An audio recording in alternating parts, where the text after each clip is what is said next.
Hey everybody, welcome back to another episode of Animation Dissection, brought to you by Nothing, the ethereal state from which we all come and to where we will all unceasingly return.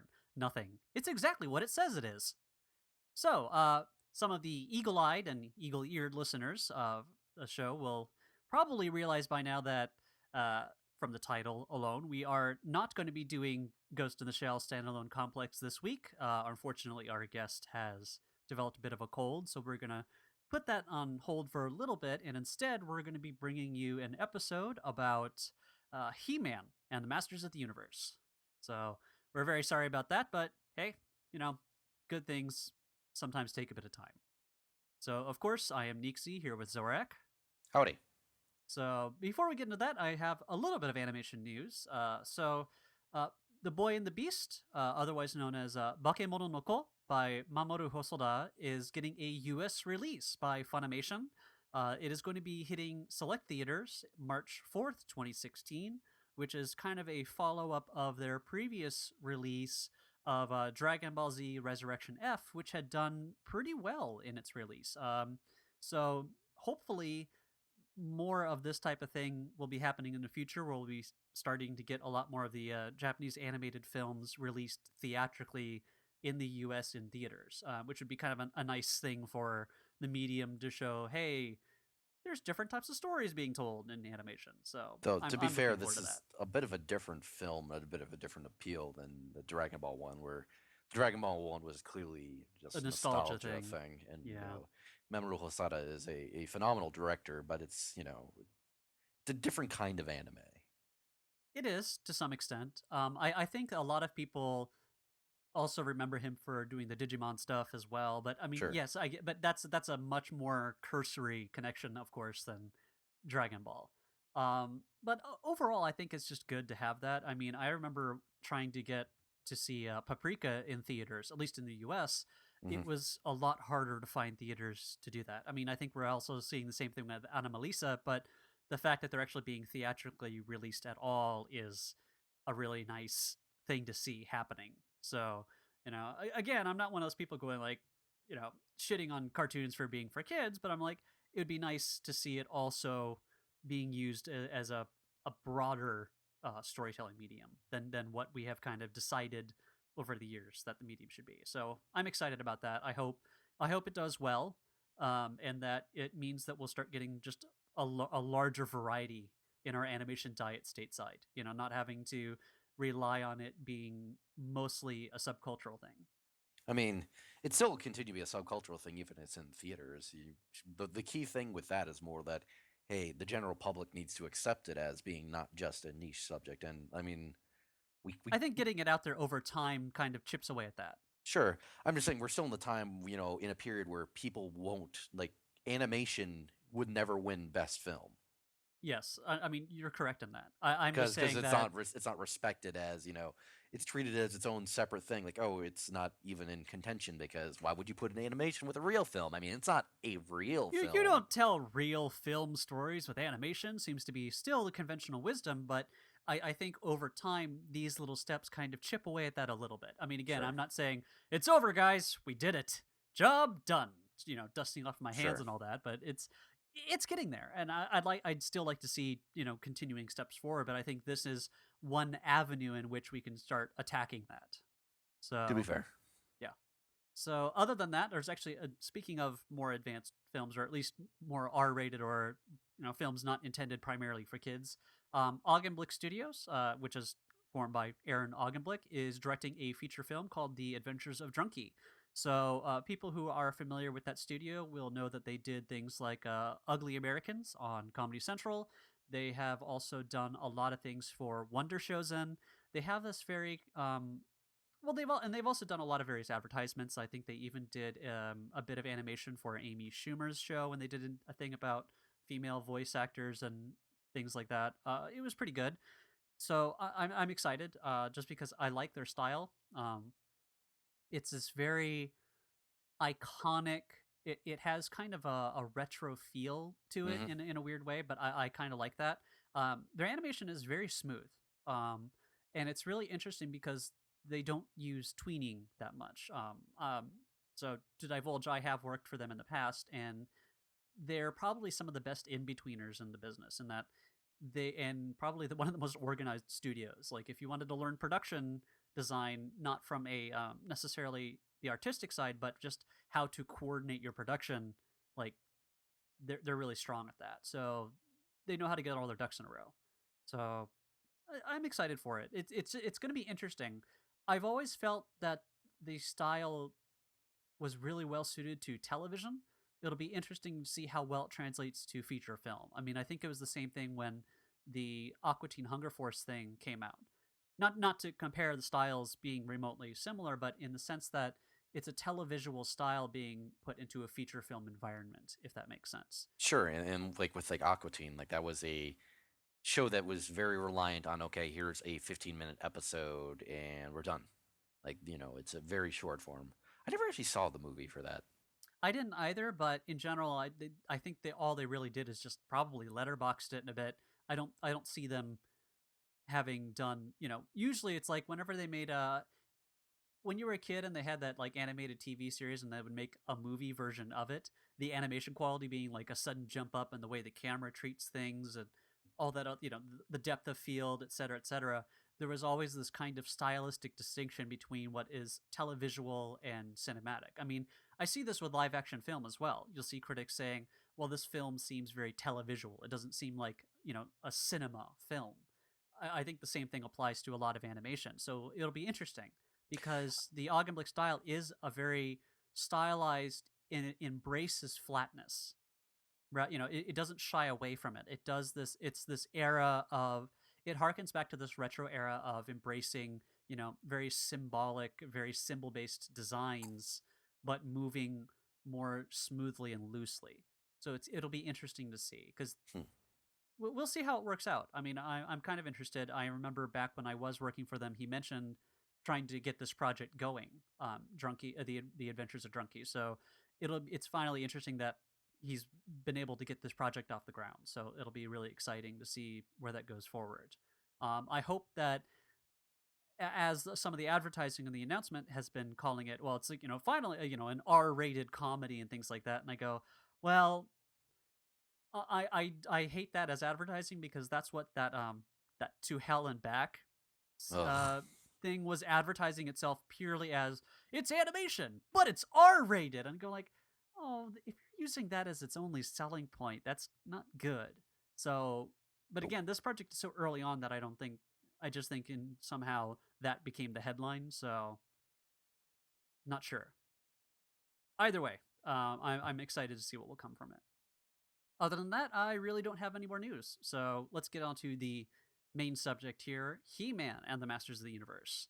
So I I don't quite remember when this show was around. I'd say it was early 80s. I believe it was 82 through 85. Okay, so it was a little bit before my time, but it's still something that's very people feel nostalgic about, even if it was kind of before their time, because it's been, parodied and satired so much that you kind of form a familiarity through that.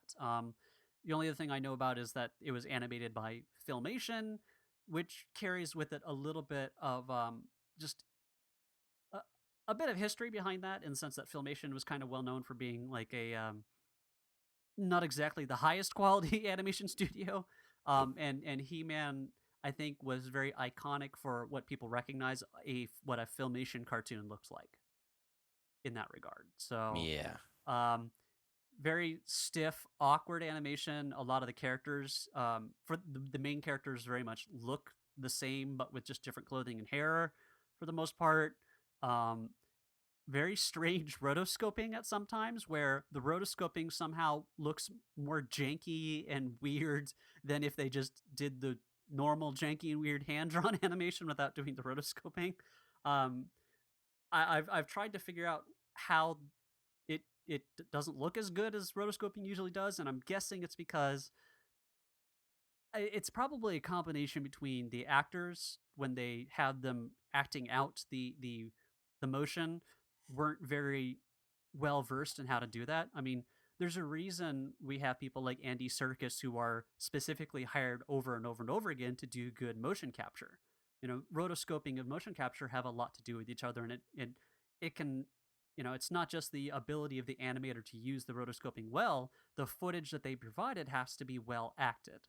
So there's probably a mixture between that and the fact that the animators might not have picked the best frames to do the rotoscoping for, and so you start getting some really weird looking animation because they didn't capture the keys correctly.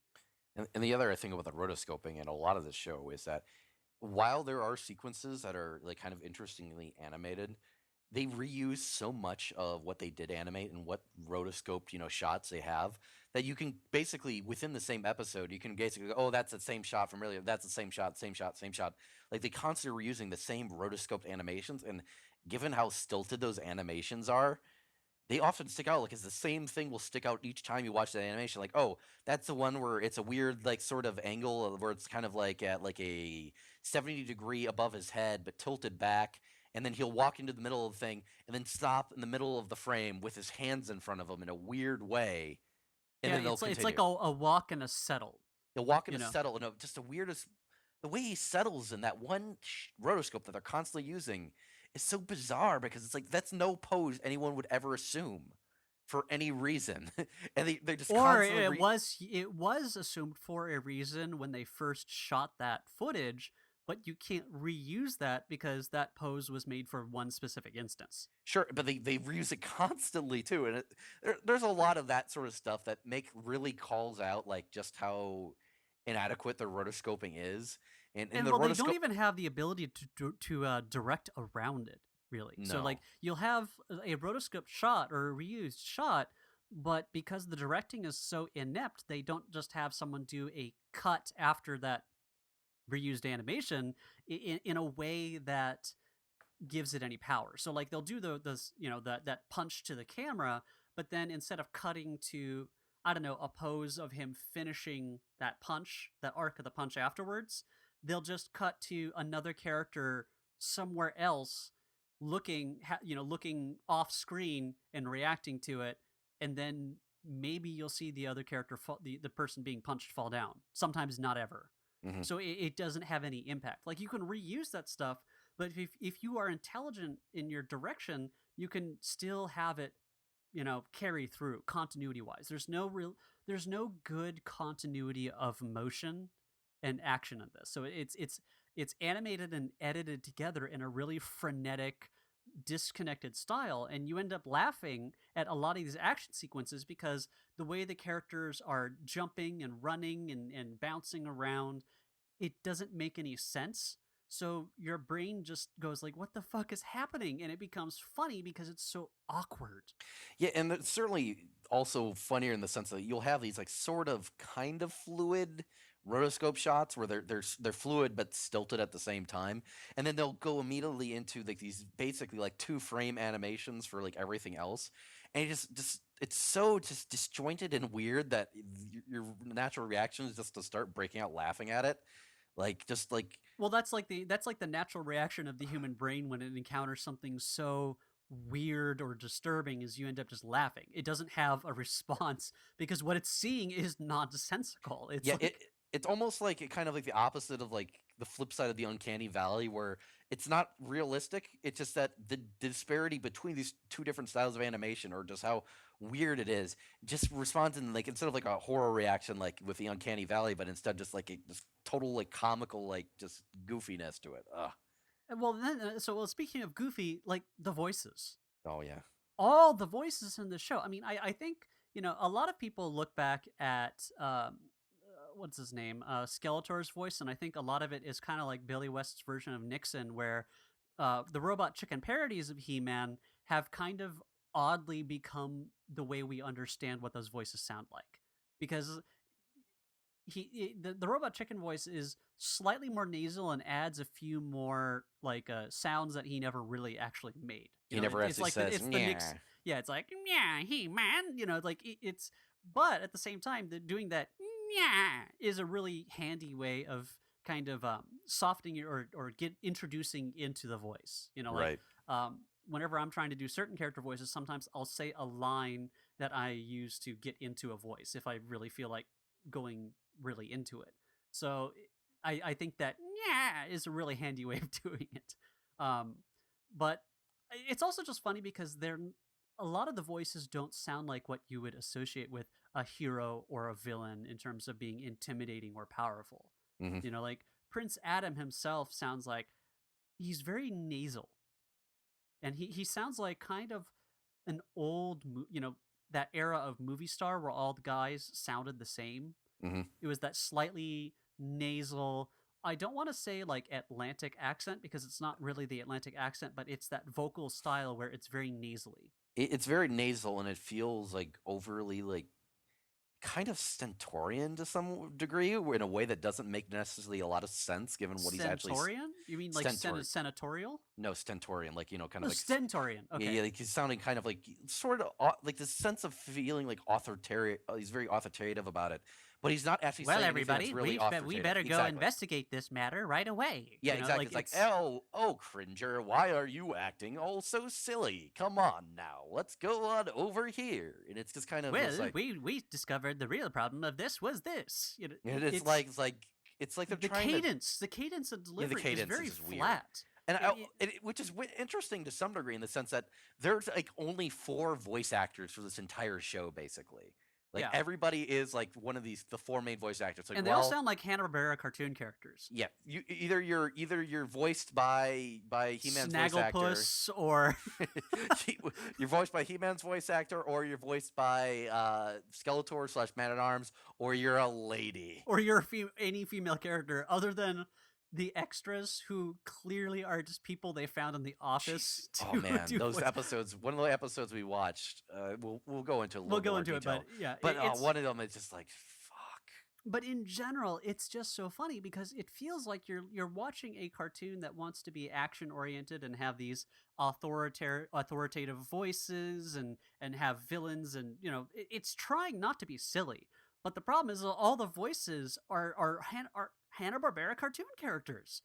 Like you And it's expect them to be like a cartoon animal, like with a tie and a hat for no reason. Like it's yeah, amazing. it's a weird sort of transitional thing because like prior to this, like they weren't allowed to really show animation and cartoon, or not animation, violence in United States U.S. cartoons like prior to this point.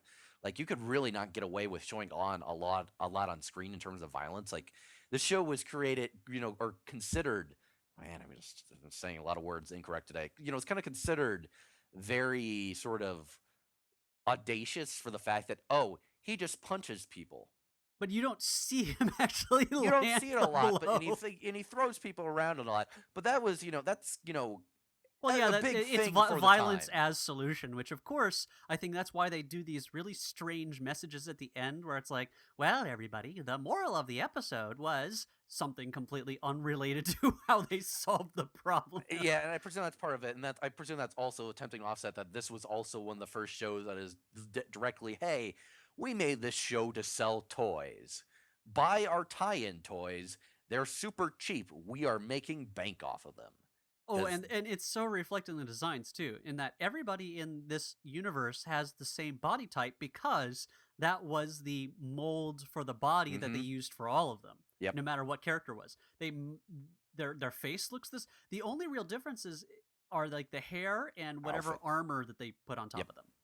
Yeah, and that's true for like all the heroes and the bad guys, and then like the ladies are a separate thing. Well, except for like I don't know, like a Beast Man or something. But even then, Well, no, they're all ripped to shit. Like they're no, all I have seen people showing off the toys for this. Even the He-Man toy is the exact same figure. They just put like hair things on it. yeah, Hair is a kind of armor, yeah, exactly.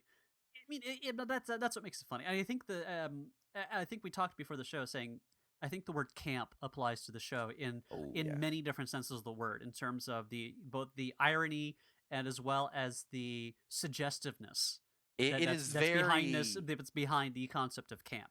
It's kind of weird. Like you can kind of see why parodies came up so quickly. Parodying it as being very explicitly camp because you get across the feeling that they don't know what they're doing. But man, it is really funny if they don't know how camp they're making this show because there is some stuff in this show that are just very camp in, again, all the all expressions of all, the all, word. all, the, all the connotations of the word, yes. And I think the reason it is so successful in being camp is that a lot of camp is not aware of its own Oh nature. yeah, And sure, the joy that we get in kind of making fun of this type of stuff, it's like when you're watching a bad movie and making fun of it, it's because you get a sense that you're smarter than what you're seeing. You're smarter than the people who just either through sincerity or incompetence on some level just have made something that they don't see as being weird. That's what makes yeah, it funny is that you're noticing something that they obviously were not intending, but something must have maybe just a Freudian slip on some level, or it's nice to imagine that there's a Freudian thing behind it. And that's really what the joy is. If the show had that kind of awareness, it's not as fun to kind of tear it apart. And I think sure, that's a part of the joy of it, and that's why a lot of stuff that tries to do the same thing but in a self-aware way end up missing the mark because the show has to be unaware of what its own nature is. It removes the fun. It's like shooting fish in a barrel. It's too easy. It's Dick Cheney quail hunting style thing where it's not fun. right, There's no sport in it. It's right there, and you're gonna get away with it no matter what. It's yeah. I mean that's kind of like the basis of it. I don't think they were entirely aware, or at least whoever was on the leadership of it or whoever was making the final decisions wasn't aware or just didn't care. I bet someone must have realized it while they're drawing at some point, but it's just a job, so whatever. I mean, or maybe, I mean, for all we know, like they may have been a little cognizant of it, just like, oh, that'd be funny. I- Animators make their own. But as a Animators make their own behind the scenes fun. thing, yeah, it's not something that's going to appear in the final show as a self aware thing. Hmm. That's as much as I can imagine. Other than that, I guess visual wise, I kind of like the backgrounds in this one in the sense that they're so strange and alien. I mean, they're at least interesting. They aren't bland. They aren't just like here's a generic forest. It's like no, we're gonna do these really weird, almost like psychedelic colors and weird globby mountains and stalactite like that planet for the most part. I mean, yes, there are times when you see them in like woods and some greenery, but everything looks either like dead forest or just mud. Like Hmm. the entire planet is rocks, mud, and sadness. Yeah. And I'm guessing it's supposed to, so it's another planet called Eternia, right? Yes, and Or is that the kingdom? I think it's the planet and the kingdom.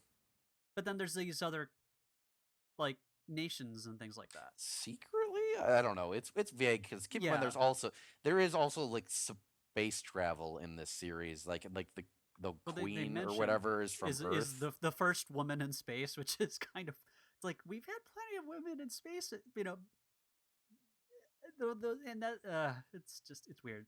Yeah, it's there's a lot of weird stuff about the setting. It's like this fantasy sci-fi pile that doesn't really make sense as either like futurism or alternate Or past. feudalism or Or, anything. yeah, it's feudal, but it's also got like flying space cars and yeah, I mean it's kind of Magic and science and just whatever bullshit they yeah, can come it's up it's with. it's like sci-fi Conan, but everybody's just chill.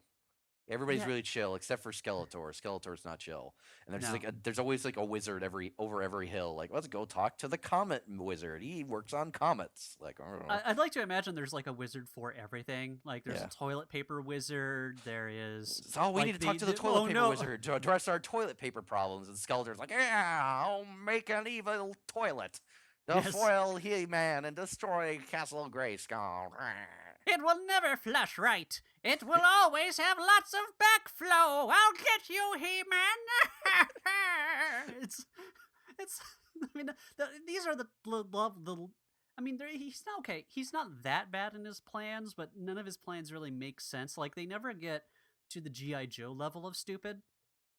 They're Yeah, still stupid, but they never get that they're stupid. well. The thing is, they're never really that convoluted. They're actually pretty straightforward. Like it's always just But they're like, hey, dumb. I found this thing. Let's use this thing. And then Beastman is like, oh, I don't know if that's a good idea, Skeletor. We're just gonna get zapped again, and that will suck. And then there's the Tiger Cringer who's like, oh, I don't know. I don't think I want to see that thing. Oh, Cringer. And then Orko is like got really shitty synth voice. Ugh. I don't know. I don't know if it's a synth so much as it's just they up pitched whoever it was. They didn't. Okay, you're right. They just didn't do a very good job of it because the tech wasn't there or whatever. Because they up the pitch, Or but it they just didn't sounds. realize it's annoying as Well, fuck. no, they up the pitch, but it also sounds really Arco, tinny. Arco.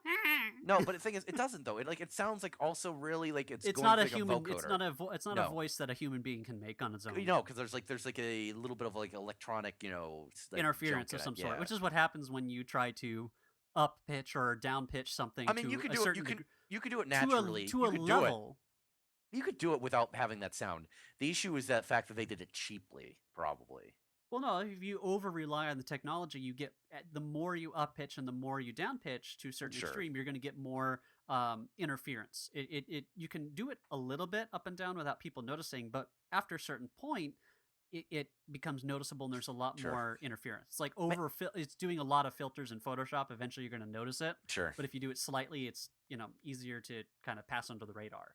So Yeah, I think but that's what happens. man, with Orko makes you really appreciate Snarf, which Oh is a yeah, fucked up thing to say. yeah. I mean, to be fair to Orko, at least he doesn't just say his name after every line. And thus most of the episodes we've watched, there are exceptions. The ones we watched for this, they weren't very Orko centric, which was kind of a godsend. A godsend. I mean, he does something in the first. I mean, they even point out like you were in the back seat the whole time. Yeah, I was there. Hey, everybody, I'm Orko. Honk honk, I'm a wizard. So I'm trying to think. The other thing I don't get is the whole point behind Prince Adam and He-Man being two separate identities at all. Yeah, that makes no point. Like I don't understand why they did. I mean, okay, I could come up with a explanation. It doesn't mean that the explanation is a good justification for it. And I'm guessing they wanted to do the secret identity thing because that's just something that is so endemic to a lot of the superhero genre in general, and they wanted to have echoes of that. Or B, they wanted to have it possibly be like a plot line that you can just go to for easy conflict. For just it's like, what should we make this episode about? I don't know.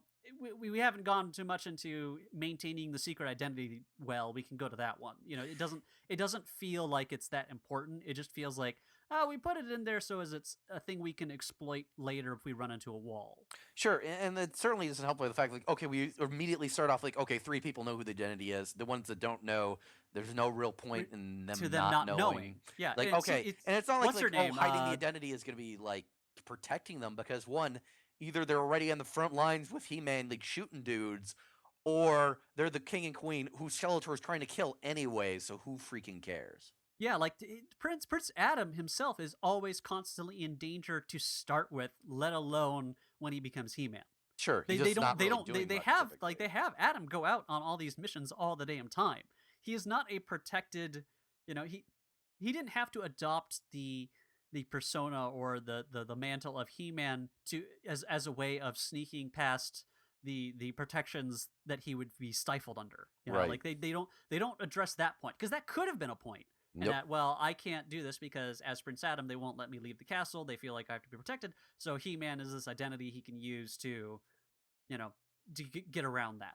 Should No, know. like they send him like, hey Adam, there's a whole bunch of lava and earthquakes and people want to kill you out in that wasteland. Could you just go out there in the car with just one other person? See if you can Yeah, see if you can address that. We don't know that you have any sort of power or an ability to protect yourself, and also we make fun of you all the time for being like a shitty prince who can't do anything.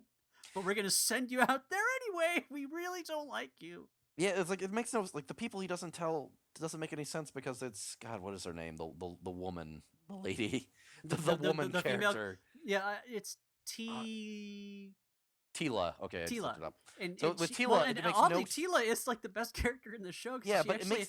it makes no sense that she Why she doesn't doesn't know know? I know. because everybody else Well, like she's they like the what? tell, She's like the captain of the royal guard too, which or which is commander. actually She's kind of cool from hey, that's good that the captain of the royal guard is just this lady. I appreciate that. and she actually kicks a lot of ass. Like Yeah, and she's the one that is interesting in that she has like human emotions and reacts to things in interesting ways. yeah. Whereas Prince Adam and He-Man are just, I don't I'm care. He-Man. Yep. I think coolly and rationally at all times. I don't really get that excited or angry. Bye. That's as much character as I mean, he's just so bland. Versus she has like, oh, she sees something really fucked up. She's like, yeah, you know what? That's fucked up. I'm gonna do something about it. Fuck you. It's great. It's a lot more fun, and she also kicks a lot of ass. She doesn't need superpowers in order to be functional. I think like He-Man must be just like, and Prince Adam must be like. I like the idea that everyone actually does know, but they're just like, oh, but we're just gonna be really nice about it. We're just not gonna say anything. Like he really needs this, guys. He just he just needs to believe. He's like the remedial superhero. They're like, "Oh, that's great, Adam. Oh, we're gonna put your latest adventure up on the refrigerator. Oh, look how amazing that is." Yep. Yeah, or maybe it's like the fact like, oh yeah, we're just having fun with it. Like we all like just it's more fun if we just pretend. It's like a giant role play session. But I think it's on some. But that even then, it's kind of like he somehow believes. Everyone else is Yeah. in on it. He-Man is like, "Oh, I'm doing a great job maintaining my secret identity, where all my only difference is my clothes come off." Yeah, yeah, and then also it's like, oh, where'd Adam go? Like, yeah, he's gone. Yeah, he's over there. He's fine. Whatever. I Let's just go fight this unicorn. I just want everybody else in the show to do like, but where's Adam? What? Where'd Adam go, I He-Man? don't see where he goes. Like how a parent condescends to a Right. child. It's like peekaboo. And then they have to pretend, but they're really bad at it, or there's like a condescension behind it. Sure. I kind of want it to be that way, and that everybody else is like, oh wow, that's great. Good job, He-Man. Oh, why did he call himself He-Man? Oh, he's so stupid. Like, they're like aware that's like, It's like, oh, I'm he's called He-Man. He-Man's my He-Man. That's name. I'm great. He-Man. Ugh. Even the name. The name is really dumb. And and again, the hyper masculinization It ends up comes out as coming. camp, yeah. It goes so far to the point, yeah, where it becomes that. And I think that's a big part of it. So, It's just like a bunch of camp guys hanging out without shirts and just like showing each other muscles. Like, yeah, I do like that okay. there's a lot of equal opportunity ass shots in the Oh show, yeah. and that they showed there's just as much female ass shots as there are male ass shots. And again, the fact that they just are constantly reusing animation just means you like get the same ass shot over and over again. Yeah. And they'll switch between characters like ass shot. Oh, her ass shot. Oh, his ass shot. It's like, all right. Someone in anime in this episode really had a butt thing. Hey, I mean, if you're gonna be drawing the same picture over and over and over again, Well, they're not though. They're drawing the background and then putting the butts over it. It's like, all right, what shot do we want to use over this one? Put on the butt one. I like it. I like it how it jiggles. Good. Like, okay, yeah. Good. Yeah, put that one on good. We shall fill our cartoons with asses and muscles. Yeah, see see, what that's- happens to the children. But the funny thing is, like with this thing, they reuse so much shots that like there's actually very little that in terms of original shots, and it's all just like episode specific new characters or the background. It's or when the background situation itself. where they can't possibly, do that. Yes. And oddly, those are when they're better animated or more ambitious. Because they didn't try to rotoscope or create animation that is specifically to be reused. Like when you are ad hoc creating an animation that's supposed to be cycled, you have to make sure that it's as bland and reusable as possible. So it's going to be non-specific. But when you have a specific scene or a character, well, you get to have a lot more fun with your drawing. And I No, think to be that's fair, the case here. part of the issue with this is that they'll reuse the same rotoscope shot even for new characters. There's a hilarious scene in like the third one we watched that where they reuse that same rotoscoping shot of everybody walking, but then they put it over some ogres that they had there. But the ogres had like different body dimensions and like the human characters. So it's like they got stretched out to like the match the rotoscoping, and then just the Yeah, weird's like, like oh, their that's limbs gross. get all fucked up. It's like when you see those screenshots where someone takes a Smash Brothers model and apply it to a different skeleton of another character. So you'll have Peach's model, but being done through the skeletal structure of like a Bowser player or something like that. So they have to take that model and then stretch it and bend it in order to meet. Okay, well, her hands have to be held here.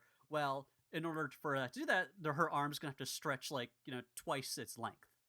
So that happens a lot. I mean, yeah, it's really it's just really oddball. So The first episode we ended up watching was The Cosmic Comet, which apparently was the first episode, I guess, either that aired or was in production. Sure. And this one had, I think, better animation than the other ones, but I think it's mostly because it was the first episode. Like usually Yeah. they'll try to at least put their best foot forward for the first couple episodes to kind of trick the people into going like, "Oh, this is a cool show," and then just hope that people just won't give a shit over time. I mean, that's if I was going to be a cynical calculator in terms of trying to produce a show like that, that's how I would do it. But in this one, Skeletor, I guess he casts a spell on a comet. Yeah, it's not really made totally clear. He hits a comet with like a spell, and that apparently allows him to control the comet. And comets are like magic, semi-sentient entities that you can That can do create. a bunch of different things. Like it can shoot lasers and drop Summon pieces of dudes. itself, and it doesn't have a consistency about what exactly this comet's effect is supposed to be. Other And than it's I certainly guess it not how was supposed to, comets work. yeah, I mean it's also like the comet seems to move around not in an arc, but in a whole bunch of things. I'm guessing that they meant it to be like a satellite of sorts, like a weaponized satellite. I think was what he was hoping for it to be, even Maybe. though having it stay around that planet would probably cause it to melt off much faster than it would be if it just did its normal arc. Hey man, there's no science in the show. There's no science Back in the off. show, I know, but I mean, either way. So yeah, basically they go and then like they get worried about this comet, so they go to a comet wizard. Who is basically either Snagglepuss or Walligator because he has that heavens to Betsy, like, oh, I'm just completely useless, you know? It's like, I can't do anything right. The last thing I did, I screwed up, and I doomed the entire planet to being death from above. Oh, Yeah, yeah, I like can't he do did. anything. I don't even recall what he actually did. Like he did something to the comet and it didn't work, and then now he just gave up on comet shit. Like I'm done. I'm so bad. And yet he's the comet wizard. Every wizard has to have the thing that they are. I'd hate to be the wizard. It's like, I'm sorry, all the good stuff is taken up. You are, oh, okay. Sandal wizard. Yeah, the sandal wizard. Oh, my strap broke. Oh, I have a spell that can turn your sandal back to normal. That's it. Oh, King, I've been working on this special spell to make you some fancy new slip-ons. You will absolutely love them. Give me a grunt for 2 more years, and when I return, oh, you will be so happy. Oh. I do hope that the king does not understand how glitter works because that's all I do. So basically, they go back and forth about this wizard being, oh, I'm so bad. And meanwhile, Skeletor makes this meteor comet summon meteorman. Yeah, they're like, and they have to go out and say like, are they living? No, they're more like robots. Like, and so that way they give Yeah. an excuse to punch and kill them. Also, they have the weirdest, goofy little like faces, like tiny Yeah, they're little supposed faces to. on Well, their the head. thing is like the line was supposed to indicate like a nose, but without detail. So it's kind of like a relatively non-detailed face to give a vaguely humanoid thing. But the Hmm. way they ended up using the lines is it ends up being the cute face, where you just have like the two dots and the tiny little, a lowercase U shape. And because the line is so high up in the face, it looks like a tiny cute little mouth on this Yeah, it weird does. this weird face. It's like they show up and you're just like, aw. Oh, they're just like little kawaii faces. It's great. Yeah, and But they then have, but they're evil, so they have to die. So they break him into pieces. Orko, I guess, who's part vacuum cleaner, he disappears his hand and sucks up the pieces inside himself, and then that makes a new sentient comet after they kind of glob it together into a Play-Doh ball. yeah, and then they go to the castle Grayskull. After having a really dumb, pointless thing where they try driving their car up to Skeletor, and Oh, then we have to talk about the car. oh yeah, the car, by the way, doesn't have wheels because that's hard to make on a toy. It has these like oblong, rounded, rectangular, like Sliders or yeah, something. like Yeah. frames through which it's like one of those things when you look at calculus and you can create a wave using very strange shapes just being rotated in a certain Mhm. way. It's like that, but as a wheel. It doesn't Yeah. have any practical purpose in any way, shape, or form. And Yeah. it's just, you look at it, you're just like, what the fuck? Even as a toy, you just go like, you'd sell this toy that can't possibly even move. because the wheels will always be out of alignment I with each think I other. think well, I'm pretty sure that toy actually does work. Like I'm pretty sure that does work as a toy. Like they've got it set up where it actually works. It just looks goofy. And it would be And inefficient and serves no other purpose. And the likelihood of it all getting out of alignment and just like bumbling back and forth is so high. It's yeah, just yeah. So they go drive up thing, and then Skeletor and what's her face, Evil evil Lynn. Lind. Great, yeah, lovely. So they go and get more meteor powers. They go immediately like, oh, we'll stop you, and they immediately just. It's the funniest little thing of them just immediately raising their arms and blasting them. They're just done in like 1 second. Like it's just so Okay. anticlimactic. So when we say raise their arms, is it menacingly like they're pointing at them, or are No, they it's just like, hi, basically going, He-Man, "Hi, zap. everybody"? Like, And it's like 2 frames basically, and it's yeah, just like bam done. well. I also like how the comet, who previously seemed to be like, okay, it just drops bomb. It's just like an armed satellite that's menacing enough, but then it could just beam magic power into them. Like that's a new power. They just go like, why is it a comet? Why did they just make a satellite or something? I mean, just it's the reason it for being a comet is just so arbitrary. Yeah. So, It, it, and then they have to. So the wizard. So they're like, okay, well that I guess they get transported to safety from. I By guess the sorceress who has an owl on her hat. yeah, or Good to know. or the Important. owl is the sorceress, and the face is just a camouflage technique by the bird, just Yeah, like those maybe. moths that have those eye patterns. Right. Yeah, Could be. Hard to say. So don't they get know. teleported there, and there's the wizard. They take the meteor parts and they make their own new meteor that they full of good emotions. And Just lots of good emotions. and it has them basically participating in a really long game of when people put all their hands on top of like a car or something, you have to keep your hands on there for a really long time, and whoever's the last one wins the car. It's like that, but no one ever gets to untouch the car. Yeah, and long story short, they throw this meteor at the other meteor, and that somehow makes both meteors. Well, no, They first they don't get to do that because they're like, oh no, it's like because the wizard has to be the one to get the comet to go up there, right? right. And the wizard's like, oh, I can't do anything, and And then the so comet talks to him like, "Oh, hi, I'm the comet. You can totally do this. I but in believe in you. I'm a comet. Oh, and then He-Man, you should go over here and slow this thing down." oh, he's like, no, He-Man volunteers himself. It's like, don't worry, I'll do it, and just toss me up there. And she uses her magic to toss him up there with basically as much effectiveness as if she had just thrown a rock at it. Like, there's no reason for him to be in there. He's only being held aloft by her power, so a rock or any other object would have done them at the Plus, same. if they were going to do that, they might as well just thrown the meteor in the first place. Yes, Comet rather. exactly. The other comet. But it has to be Comet the 2. comet because the comet has to glow because they were able to get that effect by putting probably the tinfoil on top of the cell and shining a light on it and then photographing it. They really wanted that effect, so they had to make sure it was the comet wizard that did it. Yeah. I mean, So, and then the comets combine. No, they don't, because then the other comet's like, they "Thank hit, you and for then saving us." the comets It's- become good. Both comets become good, and then they mess with Skeletor. And so, like Fred Flintstone being hit in the head with a bowling ball, the other comet's Yeah. like, "Oh, I remember who I am now. Bye, it's, everybody." It's not really made like clear, like as if like, oh well, that makes perfect sense. What just happened here? That fixed that comment well and good. Like, yeah. No, they don't really go into that. Like, oh, the comment was bad. The wizard fixed it. Now there's two comets that are dating or something. I don't know. I guess, like, wouldn't they the other don't really comet now make it be like like that. smaller because it's made out of pieces of the?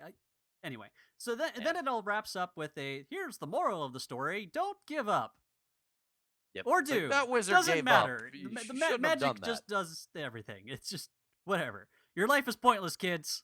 Death is coming. Buy Yeah. these toys. So that was that first episode. Yeah. I don't think anyone learned any real valuable lesson. Like nobody important does or learns anything new. Nope. So then the next one, which I remember you picked out specifically for me. I mean, for good reason. Well, for being the super lefty that I am, Trouble in Arcadia, which I guess is supposed to be a treatise on gender inequality, but ends up just being about slavery and dystopia or something. No, the episode is secretly about weird kinkiness. That's what it's Okay, that's about. the secretly about, but I mean, it purports to be about Sure, yeah, it purports something to be about like, higher-minded, oh, and it also these it both also genders need to work fails in together. that regard too. Like it doesn't, Yeah. it is not smart enough. Like it's okay. it seems to be trying really hard to make the message, but it ends up being really condescending and dumb in how it does it. Well, yeah, because it's the most 'Cause- blunted, ham-fisted thing. Like, okay, they're going on like a car trip to blah, and then it's Adam and Tira. Tila. I had to look it up again. Adam and Tila are on this truck, and it's like Tila's like, yeah, your mother, she's a queen, she's from Earth. They used to not let there be lady astronauts. That's crazy. And I was like, well, you're gonna nap. And then it's like their car is like, Adam, you should be women and men are equal. Are literally the exact same. And I go like, okay, well, first of all, like that's a kind of a dumb argument because yes, there actually are some documented physical differences between men and women, and actually in certain cases they found that women might do better in zero gravity environments just because of the way body fat and the circulatory system is naturally just distributed in the body. So Sure. like there But are I mean, and so like and the idea is that they're trying to do this weird feminism thing where it's like equality is not about trying to say that everybody has equal aptitude in all areas. It's about structuring society in a way that doesn't favor one gender over the other. But but the show is not smart enough to make that point. no. So instead, it just does this really oddly reductionist. We're exactly the same. No It does it like questions. that, and then we go to the other thing. So The that way that so they capture this entire like sort of like, oh, the disparity of genders type thing is that they end up in an invisible kingdom protected by a force field, ruled by a woman class that are in a glorious city that's wonderful and beautiful, and they're all like, oh, it's such a beautiful city. And then all the men live underground and like slaves. and there's slaves who mine for the material that powers that force field, Right. essentially.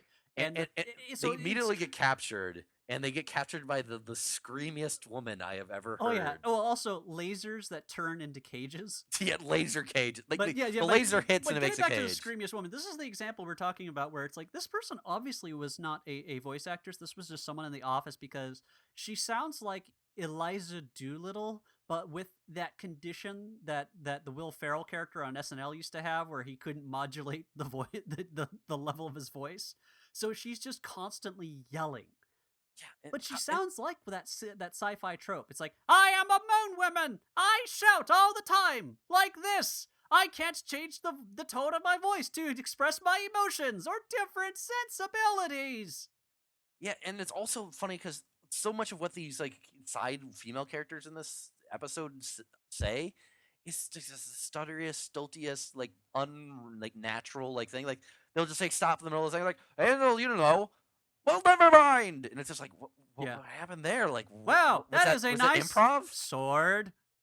Like It's it's like just improv or something, or like just what? really bad. Was that the first take? And they're like, yeah, that's good, fine, whatever, doesn't matter. Who gives a It's like, shit? we have 4 voice actors normally. Who cares about you fucking side It's guys? dumb 6-year-olds. They don't know. Yeah, it's just like this weirdest thing of them like going like to this queen, like, oh, maybe you shouldn't have like the men be in slavery. Like, no, that's Well, better that this was way. I remember the big part is like even Tila is like, oh, everything here. It's like it's such a utopia, except for you don't have love. It's like, and also slavery. Like that Yeah, just it's she like lists all these things that could possibly be wrong, but the slavery part doesn't apparently bother her so much as, well, where's the romance? it's like yeah, it's like like, and then we discover it's like, oh, the queen's The fucking the queen really slave leader does on the like one of the sly. slaves, I guess. Yeah, she is. One of the Uncle Tom of the slaves. Yeah, Really. it's like the slave leader's like, I'm leading the slaves and forcing them to mine. I'll tell you what's going wrong. And All right, let's they'll go also back to go the over mines. what the mining entails. Is they hold these, I guess they look like a They're camera li- housing, an underwater camera housing thing. They Right. hold like awkwardly towards their chest a little bit, and it just spits out little tiny ping pong balls at the rocks. Yeah, it's not even like hard labor. It That which doesn't makes look like it. which They is don't why do a like I'm good saying job like of showing how this is like as fucked up as. So again, the concept is yes, they're slavery, but they don't really show any like nobody's like unhappy about it. Like it honestly comes across as like a kink thing to some degree. Like, it really yeah, starts we it like really being starts down coming here. across as like instead of being like the horror of the Stanford prison experiment, it is, as you say, like a kink thing. Like the It's like, yeah, we like it down here. We like it when they tell us the Mayan stuff. There's Yeah. also every single person in this kingdom is the same age. So they must have like just decided at one point, okay, now we're going to make the separation and then also not address ever having children or like another And it must have been generation. like 5 months ago. That's why they're still into it a lot. They're just really going for it or something. And the thing is the show itself seems to treat this place as a goddamn utopia too. Like it doesn't really have the moral clarity or the consistency to go Sure. like, no, this is actually really really fucked up. It just kind of papers it over, and I'm like, holy crap, the show is like, Yeah. it's trying so hard to do like, well, what if society was like it was like a long time ago, but with the genders reversed? But it doesn't really have, again, it doesn't have the intelligence to kind of really point out, oh yeah, this is what it was like and kind of currently still is like for a lot of women, because they go like, oh, don't be hysterical, like, oh, what would they know about that? They're just, they're just men. It's like the show does realize that people still make that argument in that cadence and in those terms this day, right? Like it doesn't have, again, it just doesn't have the intelligence to point that out in an interesting way. Yeah, and there's also like the fact that like the core struggle at the end that causes them to unify is not like, oh, the condition of like the men is wrong. It's the fact that, oh yeah, we were having these men mine so long and that the city is going to collapse on top of its own mines. We need to work with them now to stop the city from collapsing. It's not like, oh, we Well, see the error of our ways. It's like, oh yeah, you guys did pretty good helping us out with that. I guess you can live in our houses. Oh, even better, it's like the only reason that they're really resistant to it is that Adam is the one who points out, like, yeah, everything's gonna really kind of collapse. Like, look at this. Like, we're watching it rumble and shit caving in. Like, someone should do yeah. something about this. And they're like, well, you're a man. You can't possibly know. It's like, okay, and then again, the way they did the phrasing is Tila does the whole thing is like, the men know what they're doing this time, and it's like, well, you could just say Adam, because all the other people in the mine don't really seem to give a shit about it. It's They, just we, this one guy. It doesn't mean that the men are uniquely gifted in how to handle the mining thing. Sure. And there's not actually anything showing like why the men in the mine are continuing to slave away anyways, because Adam's like, no, I'm not gonna do that. And nobody can actually force him to do that. He just like it's like, man, Yeah, like like he, he's he stuck down literally there. like breaks the device he's given. It says like, fuck this. And then they're just like, oh, but you will never escape. And it's like, but why what's actually start keeping him doing stuff? It's not like there are no quote unquote literal slave drivers or anything. There's just, hey, the guy who's working to run them, the mines, Is a guy it's, too. it's a guy who's sleeping with the queen on the sly, and that's basically it.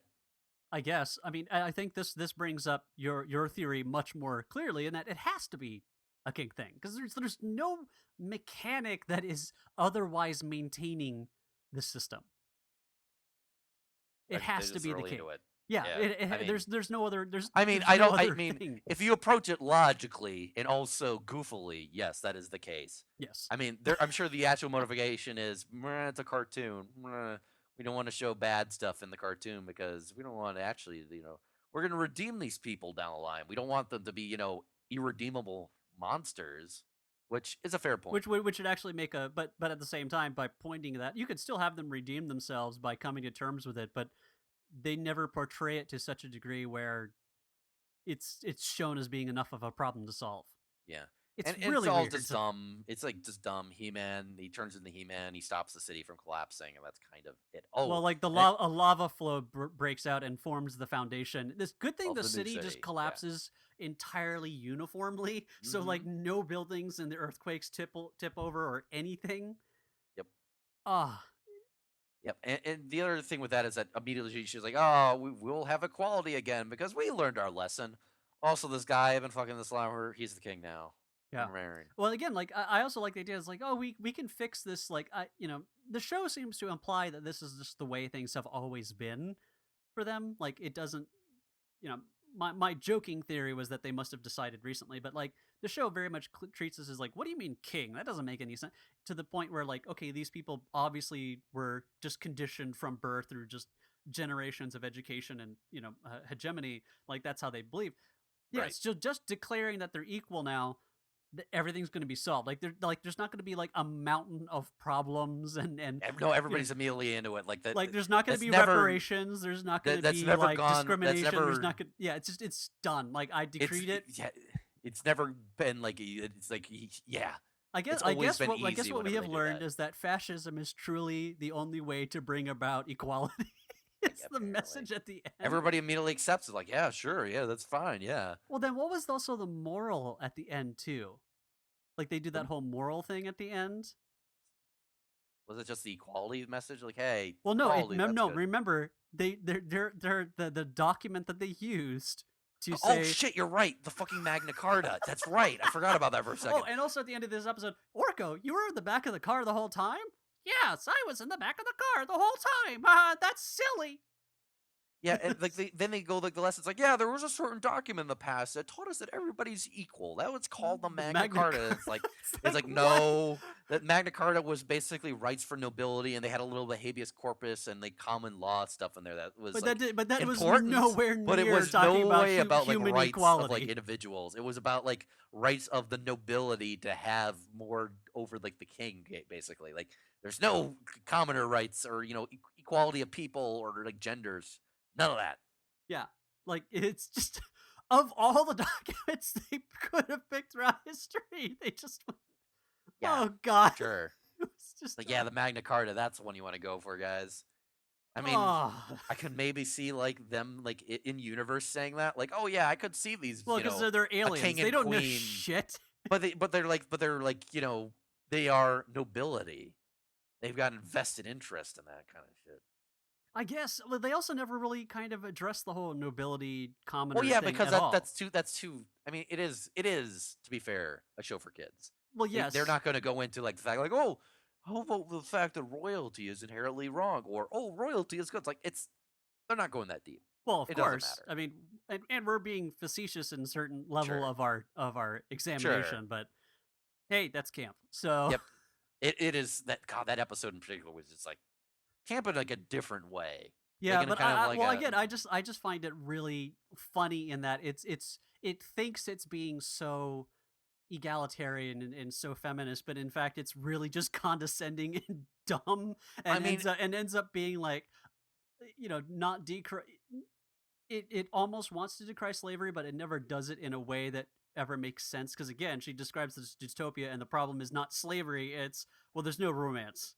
yeah, but also like it's to some degree it almost feels like they're describing like they were trying to make the bad guys, the kingdom of women there is itself supposed to be like a criticism of like of feminism. Like, oh, here's this extreme feminism, Well, yeah, like it's like the whole feminazis. thing is like it's the feminazi stereotype.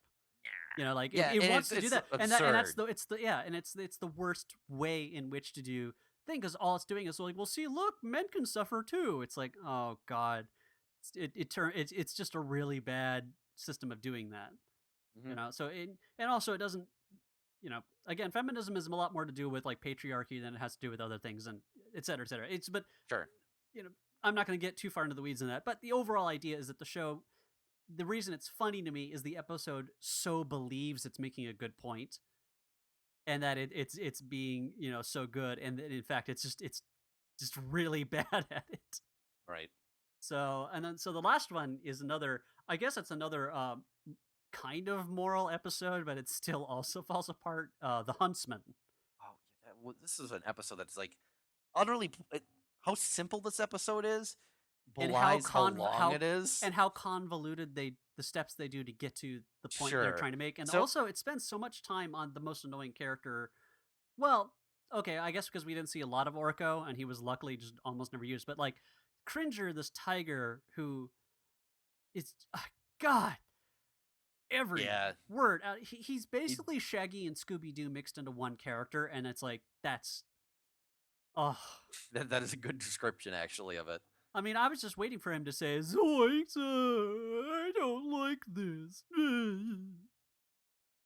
Yeah. So the whole thing is that they get a memo essentially. They get like a text of like, hey, this guy, this noble, he's gonna go hunt the last unicorn. And You should it's a bunch stop of like that. fairy folk that are like, and Yeah. even better, they're like, "Oh, they're so cute." It's like, wow, that's kind of a condescending thing to say to another race of people.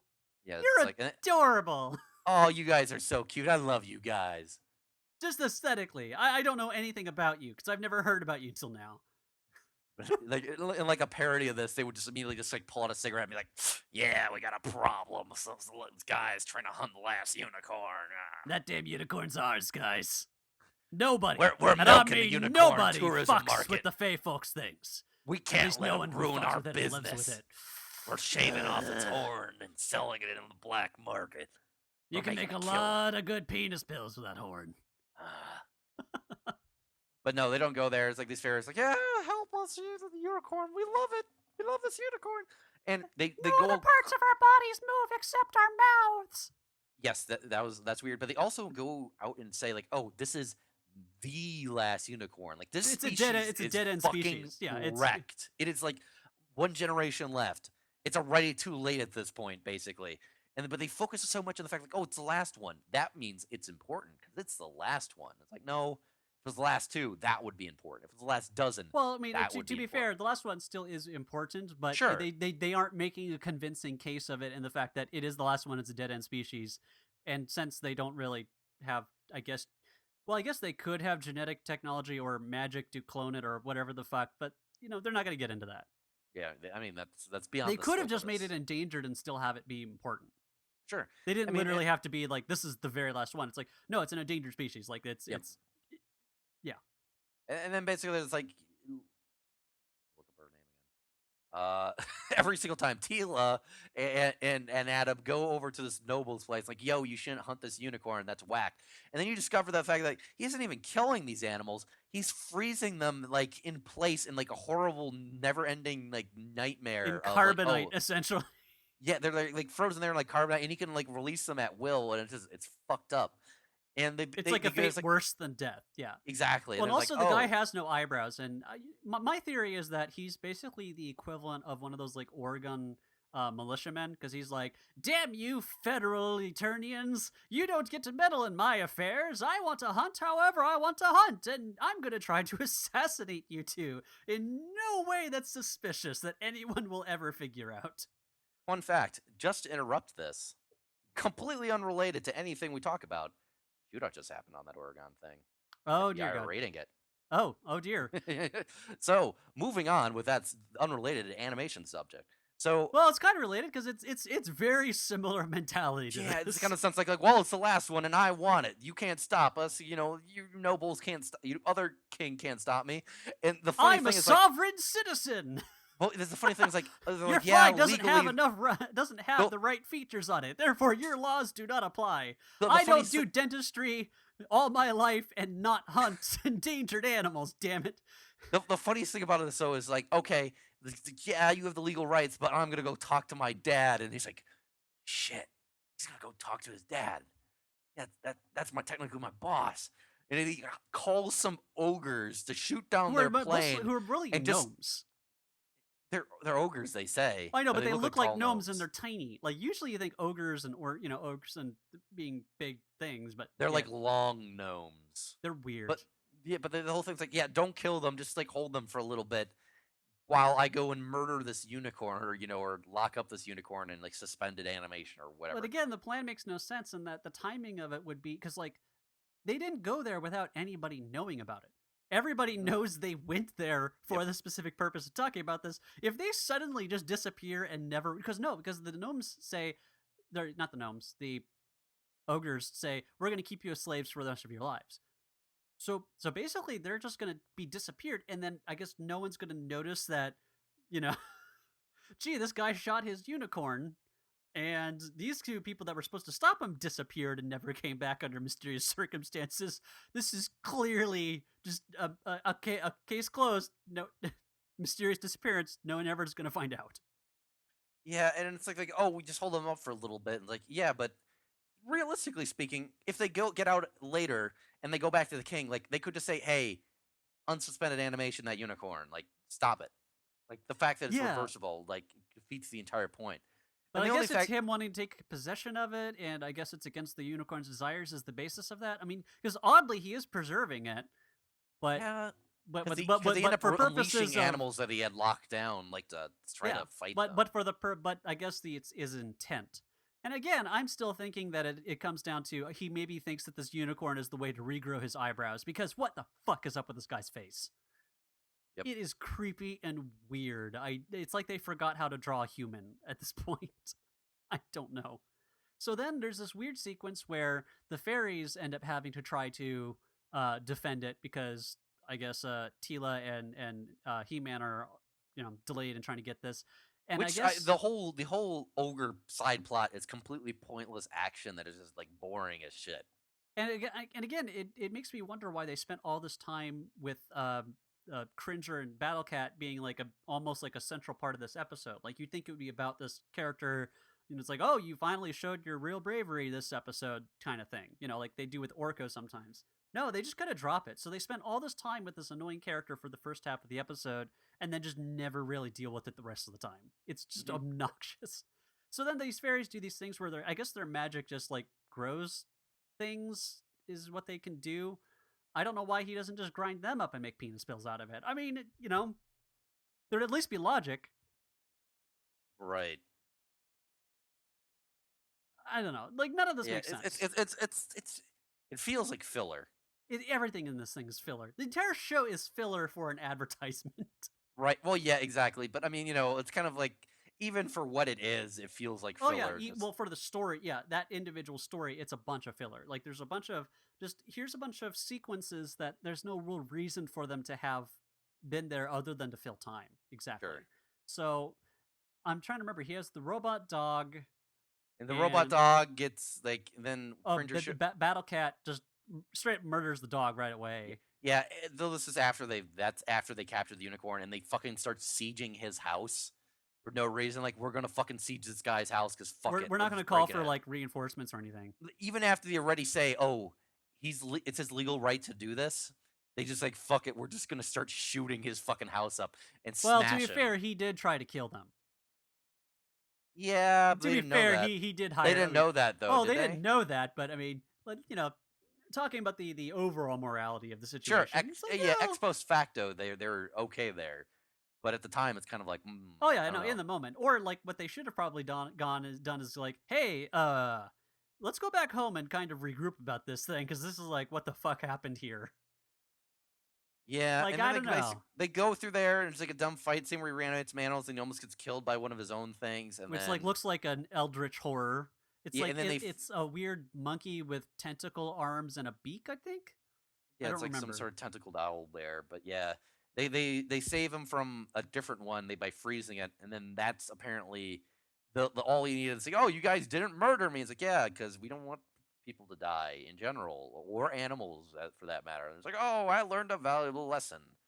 And then I'm the sorry I message, tried to kill you. I mean, bye. yeah, and then the whole thing at the end of the end of the episode, like, did you learn a lesson thing? It's not about oh yeah, let's not poach animals. Oh, this is after, by the way, that the king outlawed all farming for or hunting for sport in the kingdom. The whole end of the episode like lesson thing is like oh yeah, I got angry at that guy for hunting animals or trying to drive animals to extinction and shit. That was wrong. I should have been calmer there because maybe we could have convinced him sooner. Anyways, whatever.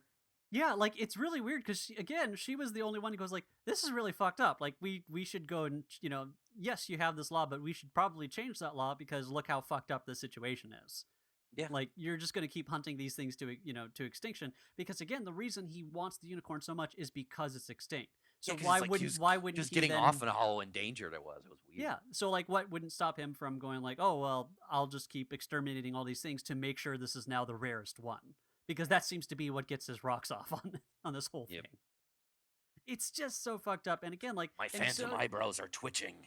again, and she has this whole thing where it's like her quote unquote emotional outburst or whatever is actually really justified in how fucked up that Hmm. situation is. Like, you're just freezing them there, like they're just trapped that way forever. Like, what the That's fuck is fucking wrong with you? hideous. It's like they'd be better off dead. And He-Man's like, whoa, whoa, whoa, calm down. Calm It's down. kinda Stop cool. being such a hysterical dame. You have to think calmly and rationally about this at all times, about everything, because nothing that has come to completely rationally has ever turned out bad or monstrous. Yeah. It's like the show seems to want to advocate cold reason for everything. Like, let's just remove humanity out of everything and just do cold logic and see how that works out. I mean, to be fair, for kids saying like, "Hey, think before you act," is a fair message to But kids. but that's not doesn't seem to be exactly. No, it's not. No.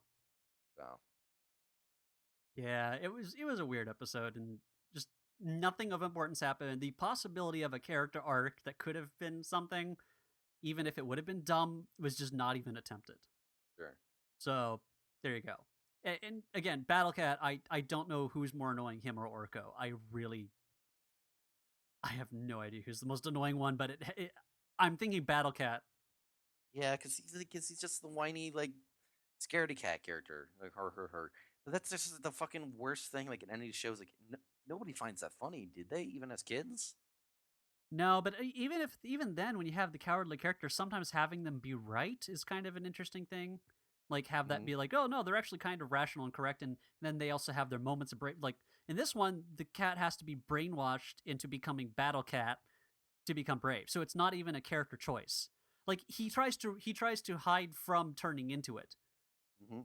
So he is forced to it through brainwash. So like there's nothing to do with the character making a choice No, or a real sacrifice to let's do roid you something. up.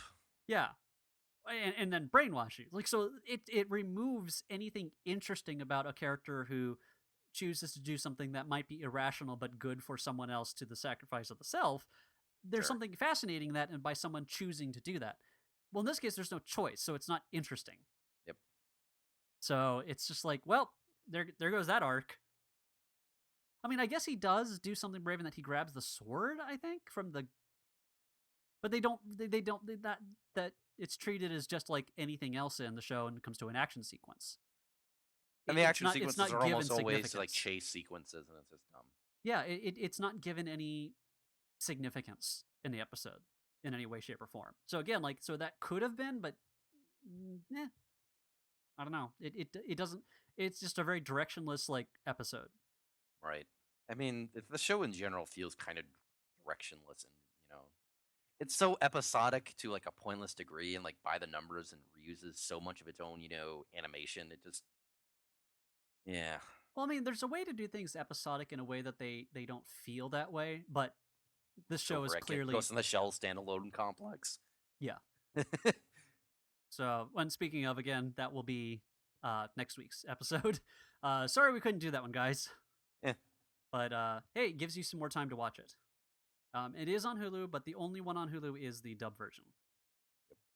And So I think the dub and sub both have their own value. I yeah, think it's pretty good dub, but I actually like the sub as well. I've actually never seen the sub version. So I think it's worth watching sometime just because some of well, the it makes it a performances lot are better. easier to understand, I bet, in the subtitle version because trying to do we'll get into that when we do the Mm, episode. But if you can try to check out either both version or which one you prefer. But in this case, I feel the dub is pretty good.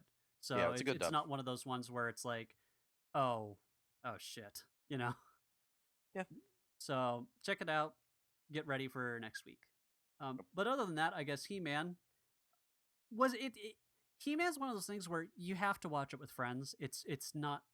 It's really not fun to watch on your own by any It's means. and it's also, I don't think it's quite as funny as some of the bad shows that we've Like advocated at it's not a times. speed racer type of thing where the No. madness is just so daft that you're just almost curious on how it's going to do it. This one, it can get kind of dull and more also Yeah. just annoying. I, It's the I mean, obnoxiousness I think that is a bit more of a deal breaker to watch it on your own.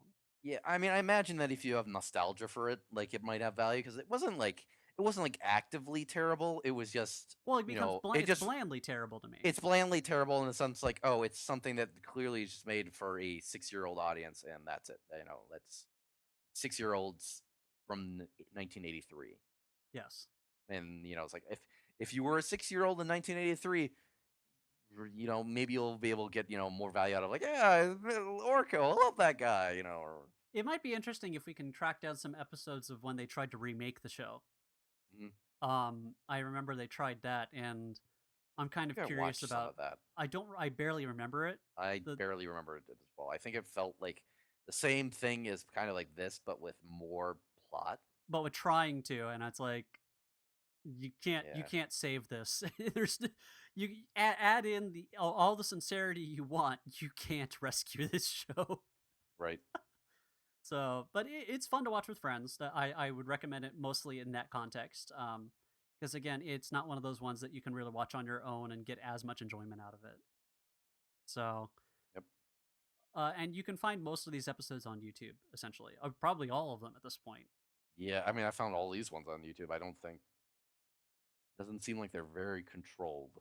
No, even though it's like because it's such a property based show, you'd expect something like a Hasbro or something to be very. No, I think just He-Man is kind of a dead franchise thing. Yep. So, all right. So we will see you guys next week, but you can always contact us either through email, adthepodcast@gmail.com, or on Twitter. Mine is at RYMagnuson. And I'm at SA Zorak. So we will see you guys next week with our guest on the episode about Ghost in the Shell, Standalone Complex, first season. So we will see you then.